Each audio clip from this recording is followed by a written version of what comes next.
આ વિડીયોમાં મિત્રો ટોપિક છે એફ્રિકેટ્સ એટલે કે મિશ્ર ધ્વનિઓ. શું? તો એફ્રિકેટ્સ એટલે કે મિશ્ર ધ્વનિઓ જોઈશું, જેમાં આપણે તેની થિયરી જોઈશું, વન લાઇનર જોઈશું અને એમસીક્યુઝ પણ જોઈશું. વિડીયો અંત સુધી જોજો મિત્રો. હવે એફ્રિકેટ્સ મતલબ કે મિશ્ર ધ્વનિઓ. એફ્રિકેટ્સ મતલબ શું થશે? મિશ્ર ધ્વનિઓ. તેની ડેફિનેશન એટલે કે વ્યાખ્યા છે એ જોઈ લઈએ. તો એફ્રિકેટ્સ આર કોન્સોનન્ટ સાઉન્ડ્સ. તો આ જે છે કયા સાઉન્ડ્સ છે? એફ્રિકેટ્સ એટલે એ કોન્સોનન્ટ સાઉન્ડ્સ છે. આ ખાસ યાદ રાખજો. તો affricates are consonant sounds that begin as a plosive. Plosive તો પ્લોસિવ એટલે કે સ્ફોટક જે ધ્વનિઓ છે એ રીતે શરૂ થાય છે. End as fricatives. End as a fricatives અને ઘર્ષીય જે ધ્વનિ છે એનાથી શું થાય છે? એનો અંત થાય છે. આગળ જોઈએ જો તો જે વ્યંજન ધ્વનિઓનો ઉચ્ચાર વિસ્ફોટક ધ્વનિ એટલે કે પ્લોસિવથી શરૂ થાય છે. જે વ્યંજન ધ્વનિઓ એનો જે ઉચ્ચાર છે તો વિસ્ફોટક ધ્વનિ એટલે કે પ્લોસિવથી શરૂ થાય છે. અને ઘર્ષીય ધ્વનિ અથવા તો આપણે શું ઘર્ષીય ધ્વનિ છે એને કહી શકીએ એ ફ્રિકેટિવ્સથી પૂર્ણ થાય છે. શરૂઆત શાનાથી થાય? તો પ્લોસિવથી એટલે કે વિસ્ફોટક ધ્વનિથી. અને એનો જે અંત છે એ ફ્રિકેટિવ્સ એટલે કે ઘર્ષીય ધ્વનિથી થાય છે. તેને એફ્રિકેટ્સ એટલે કે મિશ્ર ધ્વનિઓ કહેવાય છે. તો આ તમે સમજી ગયા હશો. તો એફ્રિકેટ સાઉન્ડ્સ છે તો કયા છે? તો અહીંયા એનો જે ઉચ્ચાર છે એ આપેલો છે. તો એનો સંકેત છે આ રીતેનો ટી અને એફ જેવું છે. એનો ગુજરાતી ઉચ્ચાર થશે ચ. શું થશે ગુજરાતી ઉચ્ચાર? ચ. એક્ઝામ્પલ જોઈએ તો ચેર. શું? ચેર. એ જ રીતે અહીંયા જોઈ શકો છો. તો અહીંયા સંકેતમાં તમે જુઓ તો ડી અને 3 જેવું સંકેત છે. જે શું ગુજરાતી ઉચ્ચાર થશે એનો જ. મતલબ કે એફ્રિકેટ્સ સાઉન્ડ્સમાં બે આવે છે, એક તો ચ અને એક જ. મતલબ કેટલા? બે સાઉન્ડ્સ આવે છે. અહીં શું થશે? જ પરથી એક્ઝામ્પલ લઈએ તો જેમ. Types of એફ્રિકેટ્સ. ટાઈપ્સ એના પ્રકાર જોઈએ તો એક વોઇસલેસ એફ્રિકેટ્સ. અઘોષ મિશ્ર ધ્વનિ. વોઇસલેસ એટલે કે એના ઉચ્ચારણ વખતે સ્વરતંતુમાં શું ધ્રુજારી આવતી નથી, એને શું કહેવાશે? વોઇસલેસ સાઉન્ડ્સ. તો આ જે સંકેત છે એટલે કે આ ચ, જ્યારે આ ઉચ્ચાર કરીએ છીએ ત્યારે શું અઘોષ એટલે કે એનું કંપન થતું નથી. એક્ઝામ્પલ જોઈએ તો ચેર, ચાઇલ્ડ અને ટીચર. એ જ રીતે બીજું જે ટાઈપ્સ ઓફ એફ્રિકેટ્સમાં જોઈએ તો વોઇસ્ડ એફ્રિકેટ્સ. તો એટલે કે ઘોષ મિશ્ર ધ્વનિ. વોઇસ્ડ એટલે કે આ જે ધ્વનિ છે એનો ઉચ્ચાર કરતાં શું થશે? તો જે સ્વરતંતુ છે તો ત્યાં શું થશે? કંપન અનુભવાશે. તો આ ઘોષ ધ્વનિ હશે એમાં કંપન અને અઘોષ ધ્વનિમાં કંપન આવશે ને. સાઉન્ડ્સ એનો જે ઉચ્ચાર ચિહ્ન જે સંકેત છે તો આ રીતે D3. એક્ઝામ્પલ જોઈએ તો જેમ, જજ અને જોબ. તો આ શું થશે? જ. શાનાથી? જ એનો જે છે ઉચ્ચાર થશે. ચેનલ પર નવા હોય તો સબસ્ક્રાઈબ કરી બેલ આઇકન દબાવી દેશો, જેથી નવા વિડીયોની નોટિફિકેશન તમને મળી રહે. હવે મિત્રો એના વન લાઇનર પોઈન્ટ્સ જોઈશે. તો ફર્સ્ટ છે affricates are combination of plosive and fricative sound.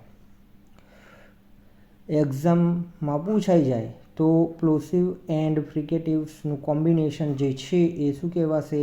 તો એફ્રિકેટ્સ કહેવાશે. એફ્રિકેટ્સ એ પ્લોસિવ અને ફ્રિકેટિવ્સ ધ્વનિઓનું સંયોજન છે. આ ફર્સ્ટ પોઈન્ટ. સેકન્ડ પોઈન્ટ જોઈશું તો ઇંગ્લિશ હેઝ 2 એફ્રિકેટ સાઉન્ડ. ઇંગ્લિશમાં કેટલા છે? તો અંગ્રેજીમાં 2 એફ્રિકેટ ધ્વનિઓ છે. કેટલી ધ્વનિઓ છે? તો 2 છે. કેટલી? 2 છે. ચ અને જ. શું થશે? ચ અને જ. એ જ રીતે ત્રીજો પોઈન્ટ જોઈશું તો એફ્રિકેટ સાઉન્ડ.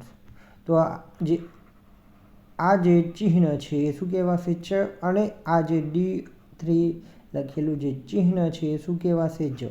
તો એફ્રિકેટ સાઉન્ડ્સમાં આ બે ચિહ્નો આવશે, જેનો ગુજરાતી ઉચ્ચારમાં જોઈએ તો ચ અને જ. તો ચ અને જ એફ્રિકેટ સાઉન્ડ કહેવાશે. તો આ જે ચ છે,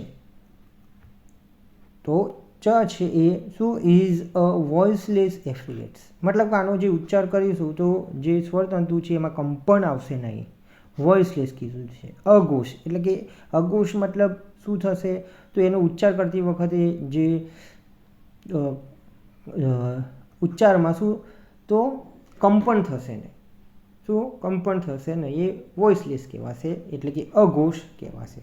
મિત્રો, અંગ્રેજી પદ્ધતિશાસ્ત્ર જે પ્લેલિસ્ટ છે તેની લિંક ડિસ્ક્રિપ્શનમાં આપેલી છે. આ જે વિડીયોઝ છે મિત્રો, તો એની પ્લેલિસ્ટ બનાવેલી છે, તો એની લિંક છે તમને વિડીયોના ડિસ્ક્રિપ્શનમાં મળી જશે. ત્યાંથી પણ તમે બીજા વિડીયો છે જોઈ શકો છો. હવે આ જે ચિહ્ન છે D3 એટલે કે જ, એનો ગુજરાતી ઉચ્ચાર કરશું તો શું થશે? જ. Is a voiced affricate. Voiced એટલે કે ઘોષ મિશ્ર ધ્વનિ છે. શું છે? તો ઘોષ મિશ્ર ધ્વનિ છે. મતલબ શું? તેનો ઉચ્ચાર કરવામાં આવે તો સ્વરતંતુઓમાં શું થશે? ધ્રુજારી ઉત્પન્ન થશે. Affricates are classified under manner of articulation. તો આ કોના હેઠળ વર્ગીકૃત કરાયેલ છે? ક્લાસિફાઈડ એટલે કે વર્ગીકૃત કરાયેલ છે. તો મેનર ઓફ આર્ટિક્યુલેશન. મેનર ઓફ આર્ટિક્યુલેશન મતલબ શું થશે? તો ઉચ્ચારણની રીત. તો એફ્રિકેટ્સનું વર્ગીકરણ ઉચ્ચારણની રીત એટલે કે મેનર ઓફ આર્ટિક્યુલેશન હેઠળ થાય છે. મિત્રો, વિડીયો ગમે તો વિડીયોને અવશ્ય લાઈક કરી દેજો.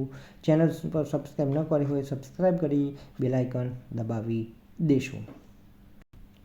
હવે મિત્રો, એફ્રિકેટ્સના થોડાક MCQ છે એ જોઈ લઈએ. ફર્સ્ટ છે, વોટ આર એફ્રિકેટ્સ? એફ્રિકેટ્સ શું છે? તો એ છે નસલ સાઉન્ડ્સ.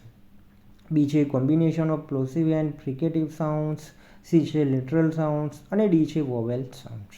તો આપણે આગળ સમજ્યા તેમ તો શું છે એફ્રિકેટ્સ? તો કોમ્બિનેશન ઓફ પ્લોસિવ, સ્ફોટક એન્ડ ફ્રિકેટિવ્સ એટલે કે ઘર્ષીય ધ્વનિનું કોમ્બિનેશન છે. શું છે? એનું મિશ્રણ છે. એફ્રિકેટ શું છે? તો combination of plosive and fricatives sound. Second MCQ જોઈશું. How many affricate sounds are there in English? ઇંગ્લિશમાં કેટલા એફ્રિકેટ સાઉન્ડ્સ છે? તો હાઉ મેની મિત્રો? તો 2. ચ અને જ. શું? ચ અને જ. જે શું છે? તો એફ્રિકેટ સાઉન્ડ છે. મતલબ કે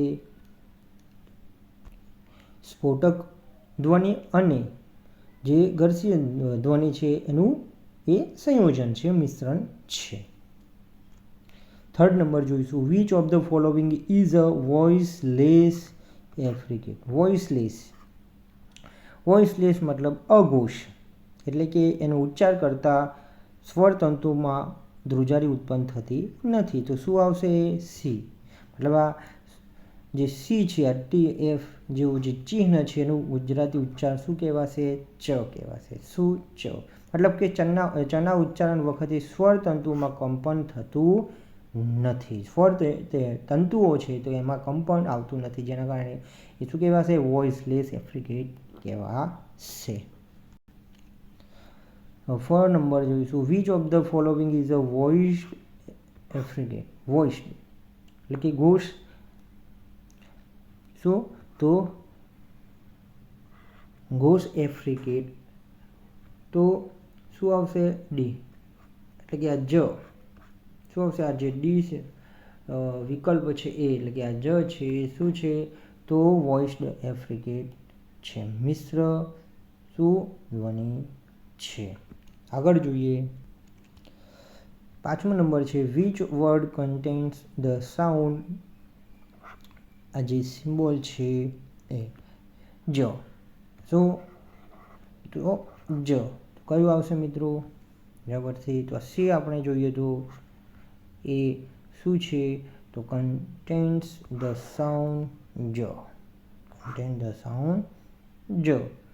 જો મિત્રો વિડીયો ગમે હોય તો વિડીયોને અવશ્ય લાઈક કરજો. ચેનલ સબસ્ક્રાઈબ ન કરી હોય તો ચેનલ સબસ્ક્રાઈબ કરી લેજો, બેલ આઇકન દબાવી દેજો અને વધુ વિડીયો માટે પ્લેલિસ્ટ જે છે એનો ઉપયોગ કરશો.